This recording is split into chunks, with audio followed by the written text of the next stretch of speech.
She was mocked, right in the middle of her ex-best friend's wedding. A simple linen dress, faded ballet flats, her hair half-tied, enough to turn her into the joke of the evening among a sea of designer gowns and couture makeup. A glass of red wine splashed onto her hem. A shrill laugh rang out. "Oops! Sorry, you're in the wrong place. This isn't a charity gala." Eva Quinn stood still, clutching her invitation, her face calm. They didn't know who she was. All they saw was a modest woman and assumed she was clinging to the past. Even the bride had only invited her to flaunt the success she stole from her. But they were wrong. Because the woman they just humiliated was the wife of the man who had just bought out the very company the bride was bragging about. The Belvoir estate glittered under a late September sky, its sprawling lawns and marble terraces transformed into a stage for Clara Wynn's wedding. Chandeliers hung from silk-draped pergolas, casting diamonds of light across tables set with gold-rimmed crystal. Orchids spilled from every surface, their scent mingling with the crisp evening air.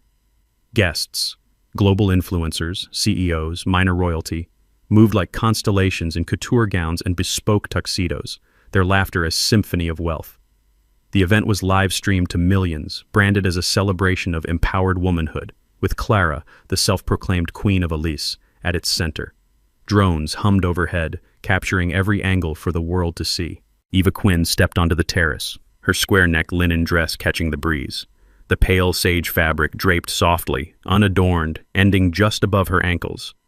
Her faded ballet flats whispered against the stone, and her auburn hair was swept into a loose knot, a few strands framing her face. She wore no makeup, her skin glowing with a natural warmth, and her only adornment was a plain silver ring on her left hand. In her fingers, she held a cream envelope, Clara's invitation, its script elegant but smug, urging her to witness a new era. At 36, Eva was striking, hazel eyes sharp with quiet wisdom, cheekbones that caught the light, but her beauty was understated, like a secret kept from the world. She paused at the edge of the crowd, her gaze sweeping the estate. She'd built Elise from nothing, a dorm room dream of clean beauty, born from late nights mixing formulas while Clara laughed at her nerdy obsession. Eva had been the brain, the heart, creating products that revolutionized an industry. But after her daughter's birth, when postpartum complications left her bedridden, Clara and their inner circle had struck.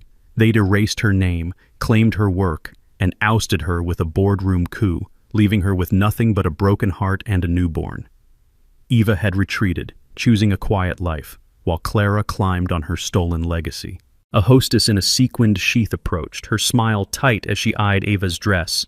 "Catering staff use the side entrance," she said, pointing to a gravel path lined with service vans. Eva's lips curved faintly, her voice soft but clear. "I'm a guest, Eva Quinn." She offered the invitation, its wax seal unbroken.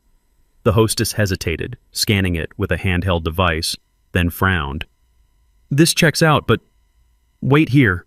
She stepped away, muttering into her headset, leaving Eva alone under the weight of curious stares. Guests began to notice her, their whispers slicing through the string quartet's melody. A woman in a sapphire gown, her earrings dripping emeralds, leaned toward her companion. "Is that linen?" she said, loud enough to carry. "Did she wander in from a craft fair?" Her friend, a tech heiress named Lila Hart, laughed, her diamond bracelet flashing. "Bet she's here for the open bar." A man in a velvet tuxedo, his cufflinks glinting, joined in. "No makeup? Bold move for a gold digger." Their chuckles rippled, drawing more eyes. Eva stood still, her hands clasped around the invitation, her expression serene. She felt their gazes, sharp as pins, but they didn't pierce her. She'd faced worse. Hospital rooms, betrayal, nights wondering if she'd ever rebuild. This was just noise. She took a step forward, toward the main pavilion, when Clara Wynn appeared, a vision in a crystal-encrusted gown that shimmered like frost. Her blonde hair was swept into an updo, diamonds sparkling at her throat. She spotted Eva and froze, then broke into a smile that didn't reach her eyes. "Eva?" Clara's voice was syrupy, loud enough for the nearest tables to hear. "Oh, you came. Don't worry. You're still welcome to enjoy this wedding, even if you're no longer the founder of Elise." The words landed like a slap, and the crowd erupted in laughter, phones rising to capture the moment. Clara tilted her head, her smile sharpening. I mean, it's been years, hasn't it? You've moved on. She gestured at Eva's dress, her tone dripping with pity. Eva's eyes met Clara's, steady and unyielding, but she said nothing. Her silence seemed to unsettle Clara, who laughed again, louder this time. "Come on, everyone, let's be kind," she said, waving a hand. "Eva's an old acquaintance. Let her enjoy the view." She turned away, her gown sweeping the floor as guests whispered, their voices a chorus of scorn. "Old acquaintance?" Lila Hart snorted. "More like ancient history." The MC, a slick man named Trevor Kane with a shark's grin, took the stage, his microphone gleaming. "Let's get our guests seated," he boomed, his eyes scanning the crowd. He spotted Eva and paused, his grin widening. "Oh, we've got a special spot for unique attendees." He gestured toward a table near the catering staff, tucked behind a service station piled with trays. "Right there, miss. Perfect for you." The crowd laughed again, a cruel wave that echoed off the marble. A waiter, mistaking Eva for staff, thrust a tray of champagne flutes at her. "Hurry up, they're waiting," he snapped, then blinked as she gently declined, her voice calm. "I'm not serving tonight." As Eva sat at her corner table, a catering manager in a crisp suit stormed over, his face red with irritation. "You're in the wrong spot," he barked, loud enough for nearby guests to turn. "Staff don't sit with guests. Move!" He grabbed her arm, pulling her up as her chair scraped the marble, drawing stares. "Don't play dumb," he hissed, mistaking her silence for defiance. Guests clapped, one yelling, "Send her to wash dishes." A woman tossed a napkin at her, laughing, "Start cleaning, honey!" The drone above zoomed in, broadcasting her stumble to millions. Eva steadied herself, her invitation slipping slightly, but her face held no fear, only a quiet resolve that shamed their frenzy. Eva walked to the table, her steps measured, and sat, her back straight, the invitation still in her hand. The other guests at the table, low-tier +1s, a few awkward cousins, avoided her gaze, their discomfort palpable. Nearby, a group of influencers in neon gowns filmed themselves, their voices loud. "She's giving thrift store vibes," one said, zooming in on Eva's flats. "Does she know this is streaming to millions?" Another, her lips glossy, added, "Bet she's here to beg Clara for a job." Their followers ate it up, comments flooding. "Loser alert! Why is she even here?" As Eva stood near the pavilion, a group of guests closed in, their eyes glinting with malice. A woman in a pearl-encrusted gown, her lipstick sharp as her tongue, leaned forward. "What's she doing here?" she sneered, loud enough for all to hear. "Clara's too kind, letting strays in." Her companion, a man with a gold watch, tossed a shrimp from his plate at Eva's feet, grinning. "Fetch, darling!" The crowd roared, phones flashing as others joined in, flicking crumbs, whispering, "She's a nobody now." A young influencer shouted, "Make her trend for pathetic," sparking more laughs. Eva's hand steadied on her invitation, her gaze fixed ahead, but the air grew thick with their cruelty, a spectacle feeding on her silence. Clara's inner circle, the women who'd helped her steal Elise, hovered near the bridal dais, their laughter sharp as glass. Margot Reese, a former chemist who'd claimed Eva's formulas, leaned toward Sloane Carter, the marketing guru who'd rewritten Eva's story. "Look at her," Margot said, her ruby necklace glinting, "sitting with the help. Pathetic." Sloane smirked, sipping her martini. Clara's genius was inviting her. "Nothing says I won't like this." They clinked glasses, their eyes on Eva, who sat unmoved, her gaze fixed on the stage where Clara prepared to speak. The crowd's cruelty grew bolder, fueled by champagne and Clara's taunt. A man in a bow tie, his face flushed, leaned over Eva's table, his voice slurred. "Hey, maid, grab me a drink," his friends roared, one tossing an olive from his martini, watching it roll across her lap. "Oops, clean that up," he called, sparking more laughs. A woman in a feathered headpiece flicked her napkin at Eva, her voice dripping scorn. "You're ruining the aesthetic, sweetheart. Maybe stick to the kitchen?" Phones flashed, capturing the olive stain, the napkin at her feet, her dress now marked by their sport. Eva's fingers tightened on the invitation, but her face held no anger, only a quiet strength that made their jabs seem desperate. Trevor Kane returned to the mic, his grin sharper now. "Before our bride speaks, let's give a shout-out to our unexpected guests." He pointed at Eva, the spotlight swinging to her table, blinding her. "Who invited the vintage shop, huh?" The crowd howled, their applause ablaze. Trevor Kane leaned into the mic, his eyes glinting as he singled Eva out again. Folks, we've got a real underdog story here, he crowed, the spotlight pinning her like a bug. Miss Thrift Shop thinks she's a guest, but let's be real, she's here for the leftovers. The crowd howled, their phones up, filming as he continued. Bet she's got a sob story ready. Go on, Eva, cry for us. A man threw a bread roll, hitting her shoulder, while another shouted, Give her a goodie bag and boot her. The live stream surged, comments vicious. Total flop. Clara owns her. Eva brushed the crumbs away, her expression serene, her silence a wall against their storm. A drone zoomed closer, its lens trained on her, broadcasting her stained dress to the world. Comments surged online. Embarrassing.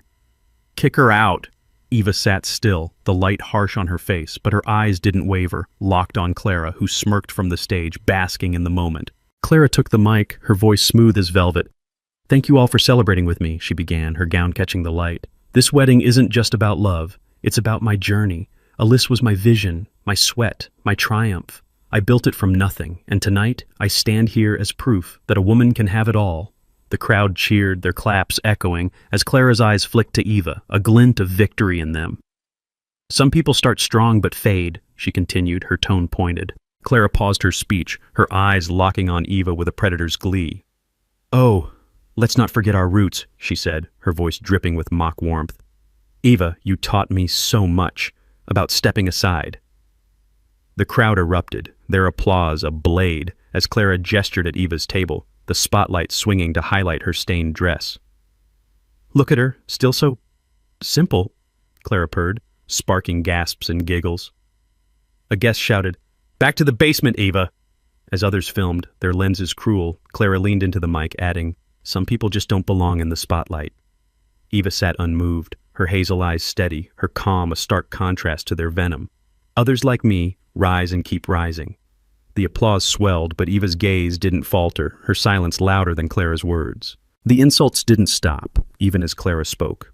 A woman in a gold dress, her influencer status clear from her curated pose, leaned toward her date, her voice carrying. She's probably homeless now, she said, nodding at Eva. Clara said she crashed and burned after a lease. Her date, a hedge fund bro named Derek, laughed, loud enough for Eva's table to hear. Bet she's here to scam a meal. He accidentally knocked his fork toward her, letting it clatter at her feet. Pick it up, darling, he called, sparking giggles. The drone caught it all, the internet feasting on Eva's supposed shame, memes already spreading. Alyssa's forgotten founder. Eva brushed the fork aside with her foot, her movements deliberate, her calm a shield against their storm. Then, a low rumble broke the air, like thunder rolling over the estate. Heads turned, glasses paused mid-sip, as a helicopter descended, its blades slicing the dusk. It landed on a nearby lawn, kicking up petals and dust, its sleek black body a stark contrast to the wedding's pastel glow. The crowd murmured, drones pivoting to capture it, live stream views spiking to millions. A man stepped out, his tuxedo sharp as a blade, his presence commanding the night. Asher Dorian, reclusive billionaire, master of global mergers, a name whispered in fear and awe. His dark hair was swept back, his gray eyes scanning the crowd with a predator's focus. He moved past the guests without a word, their gasps trailing him like shadows. Asher's steps were deliberate, crossing the terrace in long strides, ignoring the bridal dais, Clara's speech, the entire spectacle. His eyes found Eva, and the world seemed to pause. She stood, her stained dress catching the chandelier light, and took his hand, her touch steady, familiar. The crowd froze, their laughter choking in their throats. Clara's mic faltered, her words trailing off, her face paling under her veil. Trevor Kane's grin vanished, his hands fumbling the mic stand. The drones zoomed in, capturing Asher's hand in Eva's, her silver ring glinting like a vow. Asher turned to Trevor, his voice low but resonant, cutting through the silence. Apologies for the interruption. I have a few announcements about the company the bride's so proudly discussing. He paused, letting the weight settle, his gaze sweeping the crowd. Alyss was fully acquired this morning, all shares, every patent, every formula, and the new legal representative, he looked at Eva, his eyes softening for a moment, is my wife. Gasps rippled through the estate, phones dropping, live streams exploding with comments, What? Eva's back? Eva stepped forward, her flats silent on the marble, and climbed the stage, her stained dress a badge of their cruelty. Clara stumbled back, her gown catching on the mic stand, her diamonds dull against Eva's quiet radiance. Eva took the mic, her voice calm, measured, like a river running deep. "Thank you, Clara, for keeping my brand alive these past few years. I didn't come here to ruin your wedding. I came to take back what should have never been stolen." The crowd was silent, their earlier scorn replaced by shock. Clara's fiancé, Julian Holt, heir to a shipping dynasty, stood from the head table, his face tight with fury. He crossed to Clara, his voice low but audible to the nearest guests. "You lied," he said, his words clipped. "About everything." He pulled the engagement ring from her finger, its emerald catching the light as he tossed it to the floor. "We're done." Clara's world unraveled as Eva's words echoed, her diamond veil slipping as she staggered back. Guests turned away, their whispers sharp. "She stole it all? Ava's the real deal!" Her phone buzzed with frantic texts. Alyssa's board ousting her, sponsors fleeing. The live stream, once her throne, betrayed her, showing her frozen mascara streaking. A woman who'd cheered her speech now muttered, "Fraud." Clara tried to speak, but her mic cut out, the silence deafening. Her empire, built on Eva's brilliance, dissolved in minutes, her name trending as a warning, her glory now ash at Eva's feet. He walked off the stage, past the stunned crowd, and disappeared into the estate, leaving Clara alone under the spotlight. Clara's composure cracked, her hands shaking as she gripped the mic. "This isn't true," she cried, her voice shrill, but the crowd wasn't listening. Phones buzzed, headlines forming. Alyssa founder reclaims throne at wedding scandal. The live stream surged to 10 million viewers, comments flooding. "Clara's a fraud." Eva's iconic. Margot and Sloane, Clara's co-conspirators, tried to slip away, but drones followed, their faces splashed across screens worldwide. Their careers, built on Eva's stolen work, crumbled in real time, sponsors pulling out, their names trending for all the wrong reasons. Eva stepped off the stage, Asher at her side, their hands still linked. She didn't look at Clara, didn't bask in the chaos. Her silence had spoken, her truth louder than any taunt. The crowd parted, their whispers now ones of awe, regret, shame. Trevor Kane, his MC swagger gone, muttered an apology, but Eva didn't acknowledge him. She'd come for justice, not apologies. And she'd claimed it without raising her voice. Julian's family, the Holts, issued a statement before the night ended, canceling all ties with Clara and her ventures. Her empire, Elise, her influencer deals, her self-made myth, collapsed like a house of cards. Social media turned on her, memes of her stunned face captioned, "Thief Bride." The guests who'd mocked Eva now faced their own reckoning. Lila Hart's startup lost its funding, Derek's hedge fund faced audits, their names tied to Clara's fraud. The world watched, enthralled, as Eva's quiet stand rewrote the story. By morning, the wedding's guest list was a graveyard of reputations. Lila Hart's startup folded, investors citing toxic optics after her viral taunts. Derek's hedge fund faced lawsuits, his clients bailing as #DerekDown trended. Margot and Sloane, Clara's allies, lost their board seats, their names erased from Alyssa's history. The influencer in gold, her video mocking Eva now infamous, saw her deals vanish, followers turning with #FakeGlam. Guests who'd laughed scrambled, their apologies ignored, their brands blacklisted by Asher's network. Eva's truth, quiet but relentless, burned their worlds down, her grace the blade that cut deepest. Asher and Eva paused at the terrace's edge, the helicopter waiting beyond the lawn. He looked at her, his voice a whisper. "You didn't need to do this." She smiled, her hazel eyes catching the starlight. "I did. For me." She glanced back at the estate, at Clara's silhouette, now alone under the chandeliers, then turned away, her steps light, her ring glinting. They walked toward the helicopter, the night theirs, the world forever changed. If this story stirred something in you, leave a comment, hit like, and subscribe for more powerful stories like this one.